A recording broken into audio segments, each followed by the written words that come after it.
Good morning बच्चों। Online class में आप सभी का स्वागत है। आज हम व्याकरण पाठ भाषा, लिपि और व्याकरण पढ़ने जा रहे हैं।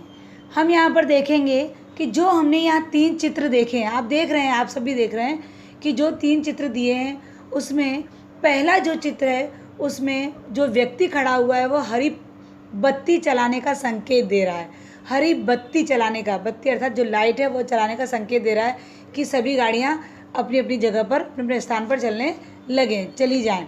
और दूसरे चित्र में हम देख रहे हैं कि जो टीचर है, जो अध्यापिका अपने विद्यार्थियों से शांत बैठने का संकेत कर रही है। अपने मुंह पर वो उंगली लगा रही हैं और उंगली लगाकर बच्चों को इशारा अर्थात संकेत के द्वारा उन्हें शांत बैठने का संकेत कर रही हैं।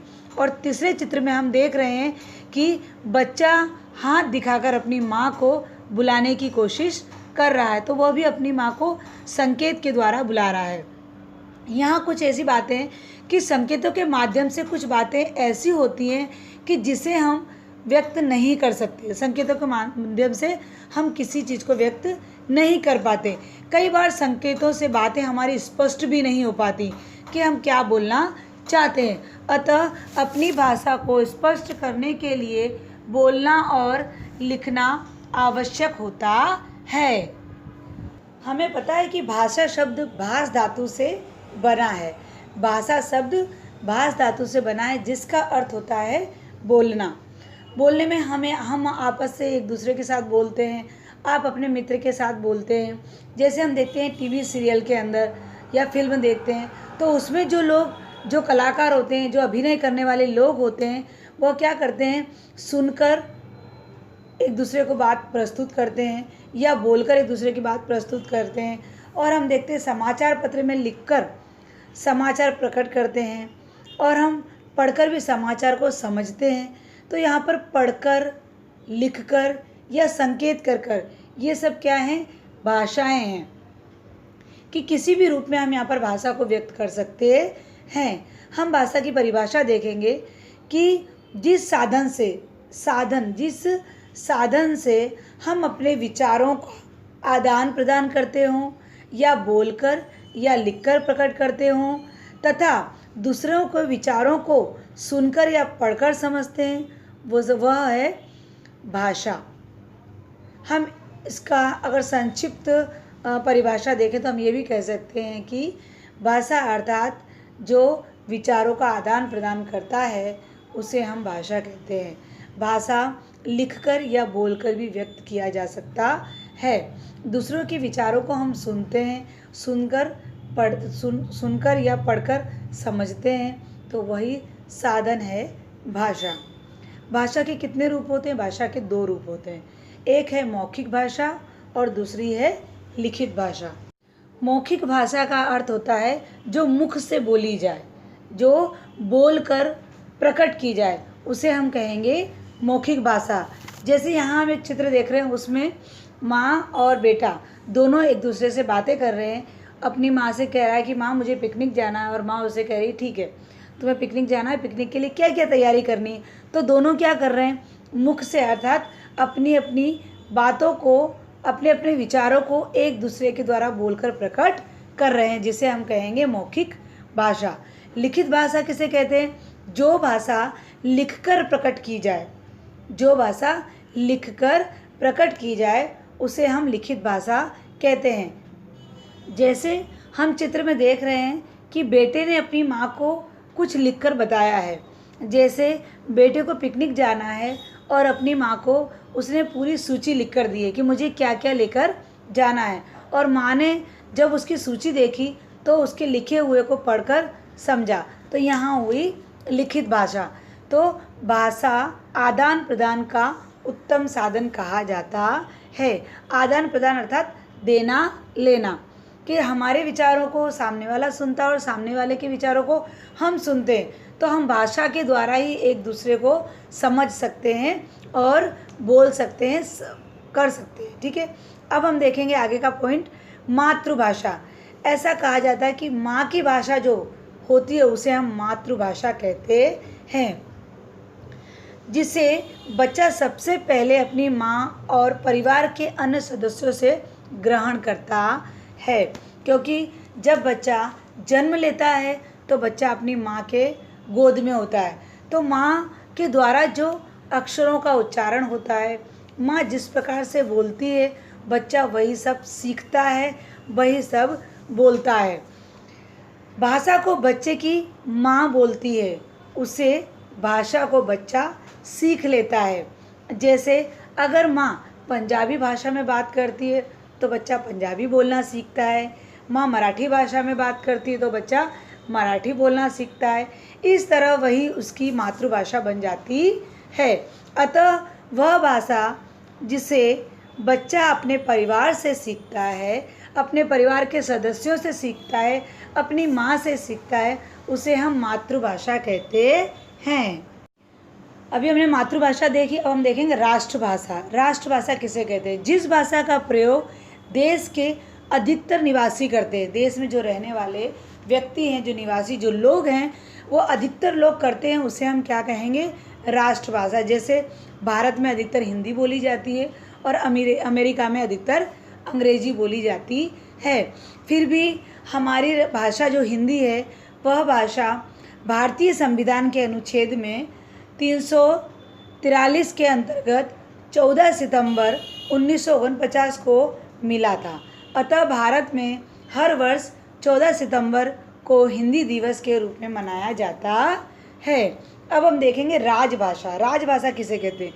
जो भाषा देश के कार्यालयों अर्थात ऑफिशियल कामकाज के लिए और राजकाज के कार्यों में, राजकाज अर्थात राजनीति जो कार्य करते हैं, जो राजनीति लोग होते हैं, जो नेता लोग होते हैं, इन कार्यों के लिए जो भाषा का प्रयोग होता है उसे हम राजभाषा कहते हैं। जैसे भारत की राजभाषा हिंदी और अंग्रेजी है।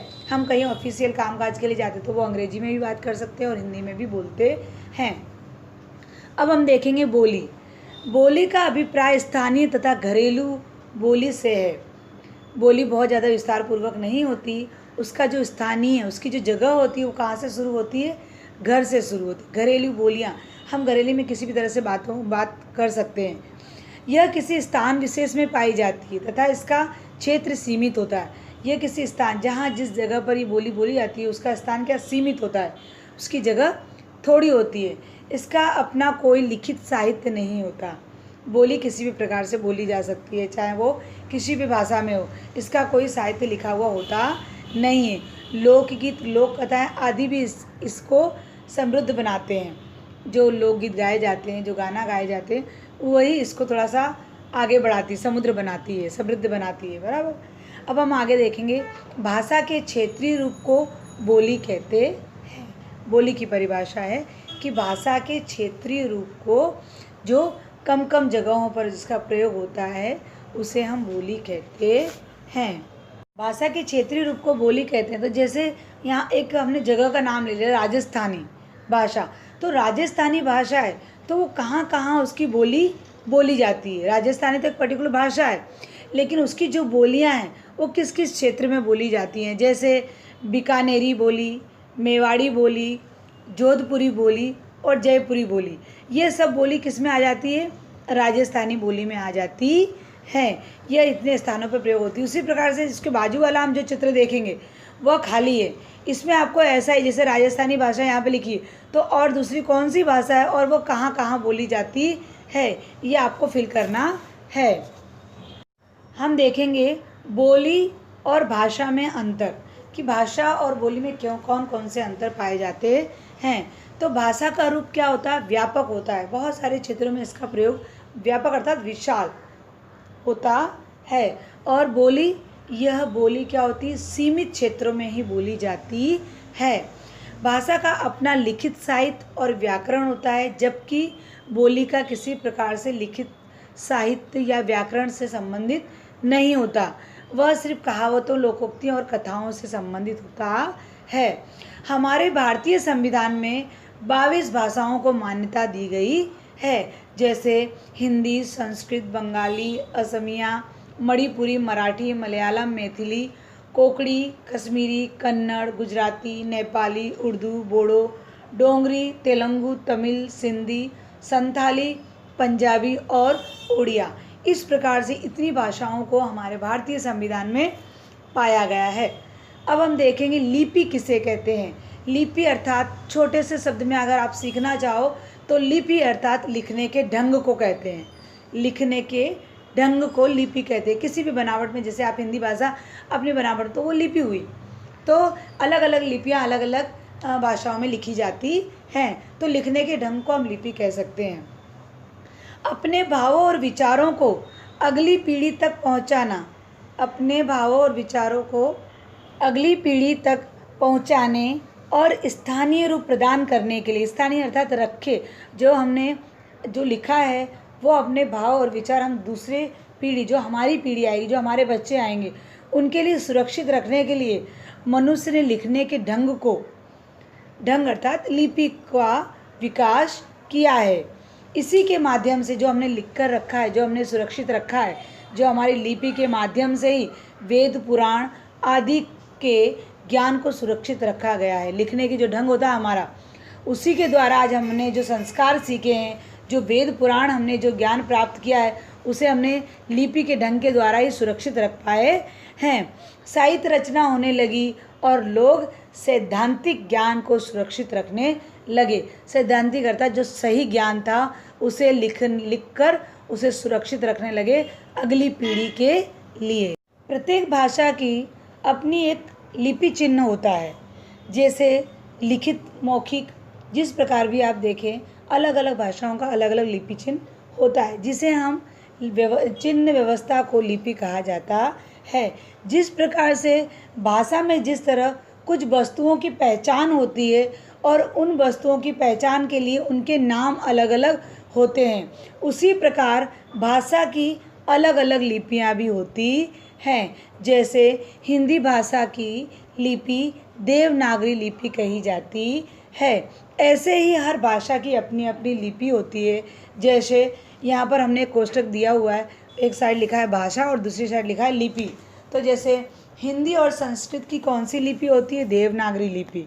उर्दू की, फारसी, मराठी की भी देवनागरी होती है, नेपाली की भी देवनागरी, फ्रांसीस की रोमन, अंग्रेजी की रोमन, पंजाबी की गुरुमुखी, कोंकणी की देवनागरी, जर्मन की रोमन, बंगाली की बांग्ला। भाषा के लिखित रूप में जिन ध्वनि चिन्हों का प्रयोग किया जाता है उसे लिपि कहते हैं। जिन ध्वनि चिन्हों का बोलकर और लिखकर जो भाषा प्रकट करते हैं, भाषा की बनावट को हम लिपि चिन्ह कहते हैं। आगे हम देखेंगे, अब देखेंगे मानक भाषा। मानक भाषा का अर्थ होता है कि जो विद्वानों और शिक्षित लोगों के द्वारा जो भाषा को स्वीकृत किया जाता है, स्वीकार किया जाता है, उसे हम मानक भाषा कहते हैं। मानक का अर्थ अगर हम छोटे संक्षिप्त में सीखें तो मानक अर्थात मानव द्वारा स्वीकृत भाषा, स्वीकार की गई भाषा। तो मानक भाषा किसे कहेंगे? कि विद्वानों और शिक्षित व्यक्तियों के द्वारा जिस भाषा को स्वीकार किया जाता है उसे हम मानक भाषा कहते हैं। भाषा में एक ही वर्ण, एक ही शब्द होता है, लेकिन उसके जैसे अनेक रूप प्रचलित होते हैं, उसके साथ अनेक अनेक लिखे जाते हैं। जैसे हम गए, गए शब्द लिखते हैं तो गए, ए में हम ए भी लिखते हैं और य भी लिखते हैं। तो एक जो शब्द होता है उसको अधिक रूप में प्रचलित किया जाता है। ऐसे में उनके किसी एक रूप को अगर विद्वान स्वीकार करते हैं तो वही हमारी मानक रूप हो जाती है। जैसे अमानक रूप में गए, य लगाए य, और हमारे जो मानक जिन लोगों ने स्वीकार किया उसमें गए, ठीक है। अमानक में नई, य लगाकर बड़ी की मात्रा नई, और जबकि मानक रूप में जो स्वीकार की उसमें न ई, बड़ी ई। अंत तो बिंदी लगाकर यहाँ अंत, शुद्ध शुद्ध, चाहिए चाहिए, जाएंगे जाएंगे, संबंध संबंध, ठंड ठंड। यहाँ पर कहेंगे, अब हम देखेंगे साहित्य किसे कहते हैं। तो साहित्य किसे, साहित्य तो बहुत विशाल है, जिस प्रकार समुद्र में पानी है उस प्रकार से। जैसे हम कह सकते हैं कि प्रत्येक भाषा में, बहुत सारी भाषाएं जो अपने 22 भाषाएं अभी देखी थी, तो प्रत्येक भाषाओं में बहुत सारा उनके पास लिखा हुआ भंडार पड़ा है। बहुत सारा हम लाइब्रेरी में देखते हैं कि अलग अलग भाषाओं को बहुत ज्ञान का भंडार भरा पड़ा है। तो यह ज्ञान को संचित करना, संचित अर्थात उसे अपने पास संजो कर रखना, युगों से प्राप्त ज्ञान को एकत्रित करना, जितना भी ज्ञान हमें युग युग से मिलता आ रहा, वर्षों से जो मिलता आ रहा, वो सबको हमें एकत्र करते, एक साथ रखते हैं, उसे हम क्या कहेंगे, साहित्य कहते हैं। अतः ज्ञान के संचित कोष को, ज्ञान को एक साथ इकट्ठा करके रखना, एकत्रित करना, ज्ञान के संचित कोष को ही साहित्य कहते हैं। साहित्य के दो प्रकार होते हैं, एक है गद्य साहित्य अर्थात पाठ जो हम लिखते हैं उसे कहेंगे, और दूसरा है पद्य साहित्य जो हम कविताएं लिखते हैं। तो गद्य साहित्य में क्या होता है कि जिन विचारों को साधारण रूप से प्रस्तुत करते हैं, जिस तरह से हम बोलते हैं उसी तरह से हम गद्य साहित्य को देखते हैं। लेसन को जब हम पढ़ते हैं तो हम इसी तरह से देखते हैं, जैसे हम बात करते हैं उसे हम गद्य साहित्य में क्या क्या लिखा जा सकता है, तो कहानी, जीवनी, उपन्यास, नाटक, पत्र हम गद्य साहित्य में लिखते हैं। लेकिन पद्य साहित्य में हम जिन विचारों को काव्य शैली में प्रस्तुत करते हैं, काव्य शैली अर्थात गान के रूप में जिसे गाया जा सके, उसे हम कहते हैं पद साहित्य। जैसे कविता, गीत, पद, दोहा, छंद, चौपाई ये आदि को हम गा सकते हैं। अब हम देखेंगे व्याकरण किसे कहते हैं। तो व्याकरण का शाब्दिक अर्थ होता है विश्लेषण करना। विश्लेषण करना उसका अर्थ होता है खरी कसौटी पर उसे उतारना, उसे खूब समझना, देखना, परखना। व्याकरण का काम ही है कि भाषा को वो अच्छी तरह से परख कर ही कार्य करे। तो व्याकरण का अर्थ होता है विश्लेषण करना। तो व्याकरण वर्ण, शब्द, वाक्य की रचना को व्यवस्थित बनाता है। वह व्याकरण अशुद्ध को शुद्ध करता है। व्याकरण के कारण ही भाषा में सदा एक रूपता बनी रहती है। व्याकरण ही भाषा के मनमाने अशुद्ध प्रयोगों पर अंकुश रखकर एकमात्र सही साधन प्राप्त कराता है। व्याकरण में वर्ण, शब्द और वाक्य को विस्तार से समझाता है। अगर व्याकरण हम भाषा में प्रयोग न करें तो हमारी भाषा शुद्ध बन सकती नहीं है। तो हमारी भाषा शुद्ध बनाने के लिए, सही वाक्य बनाने के लिए हमें व्याकरण का प्रयोग करना पड़ता है। तो व्याकरण की परिभाषा देखेंगे। व्याकरण वह शास्त्र है जो भाषा के शुद्ध रूप का ज्ञान कराता है। व्याकरण वो शास्त्र है जो भाषा के शुद्ध रूप का ज्ञान कराता है। व्याकरण के मुख्य रूप से 3 प्रकार होते हैं, वर्ण विचार, शब्द विचार और वाक्य विचार।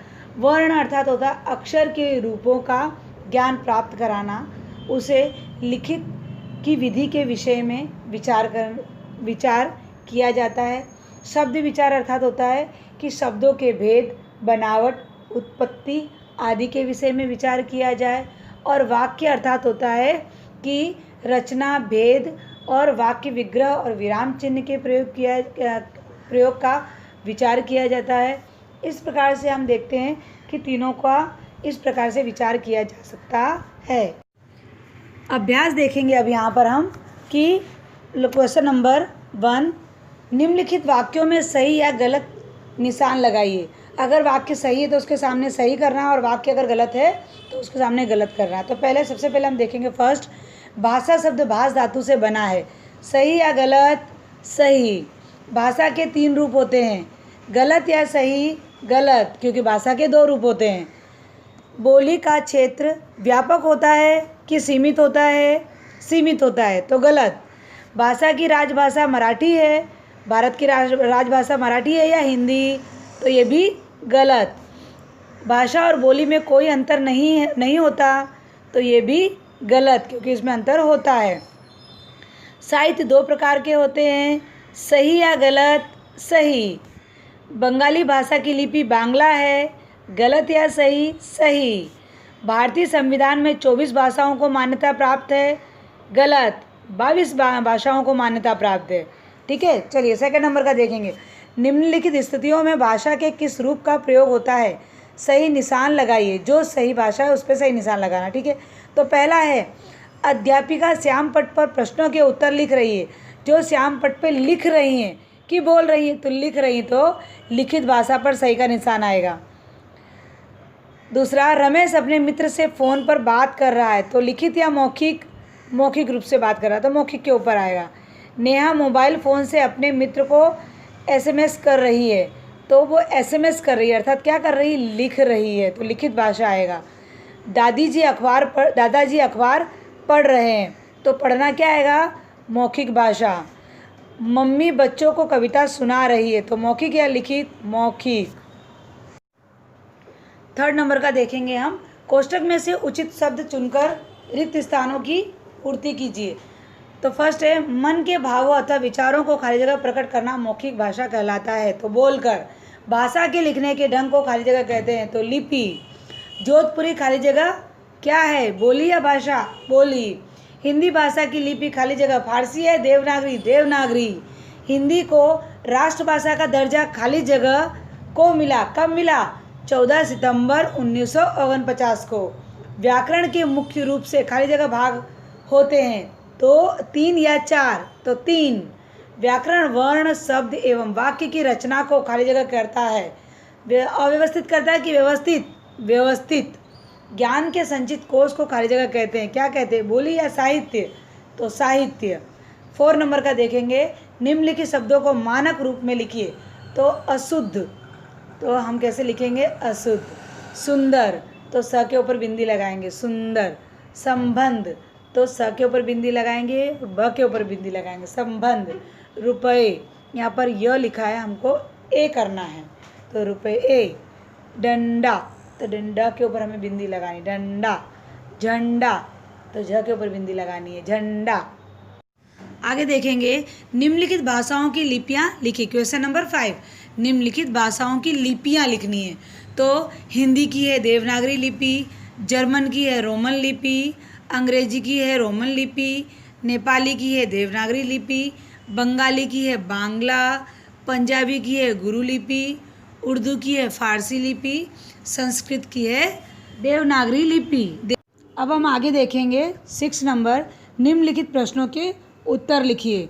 तो पहला प्रश्न है इसमें, भाषा के लिखित रूप के महत्व एवं आवश्यकताओं पर प्रकाश डालिए। आंसर है, लिखित भाषा के माध्यम से स्थायी रूप में लेख, विचार आदि को संचित कर रखते हैं। जब मन के भावों तथा विचारों को लिखकर प्रकट करते हैं तथा पढ़कर समझते हैं, तो उसे लिखित भाषा कहते हैं। क्वेश्चन नंबर 2, राजभाषा और राष्ट्रभाषा में अंतर लिखिए। तो राजभाषा, जो भाषा देश के कार्यालयों और राजभाषा के कार्यों में प्रयोग की जाती है, उसे राजभाषा कहते हैं। जैसे भारत की राजभाषा हिंदी और अंग्रेजी है। दूसरा देखेंगे उसमें राष्ट्रभाषा। तो राष्ट्रभाषा, जिस भाषा का देश के अधिकतर निवासी प्रयोग करते हैं, उसे राष्ट्रभाषा कहते हैं। जैसे अमेरिका में अंग्रेजी भाषा। क्वेश्चन नंबर 3, व्याकरण की परिभाषा लिखिए। तो व्याकरण की परिभाषा है, व्याकरण वह शास्त्र है जो भाषा के शुद्ध रूप का ज्ञान कराता है। आगे वाला क्वेश्चन, साहित्य किसे कहते हैं? तो ज्ञान के संचित कोश को, संचित कोश का अर्थ होता है कि इकट्ठा किया हुआ, जो पीढ़ी दर पीढ़ी जिन लोगों ने पुराणे, वेद सब लिखा, वो सब चीज़ों को आज दिन तक इकट्ठा करके रखा गया है, एकत्र करके रखा गया है, उसे संचित कहेंगे। ठीक है, ज्ञान के संचित कोश को साहित्य कहते हैं। क्वेश्चन नंबर 5, भाषा और बोली में कोई 2 अंतर बताइए। तो आंसर है, पहले हम देखेंगे बोली का, भाषा का। भाषा का क्षेत्र व्यापक होता है जबकि बोली एक सीमित क्षेत्र में ही प्रयोग में लाई जाती है। सेकंड है, भाषा का अपना लिखित साहित्य और व्याकरण होता है, जबकि बोली केवल उच्चारण तक सीमित होती है। उच्चारण अर्थात बोलने तक ही सीमित होती है। बोली में व्याकरण एवं सिद्धांतों को महत्व न देकर कहावतों, लोकगीतों एवं लोक कथाओं को अधिक महत्व दिया जाता है।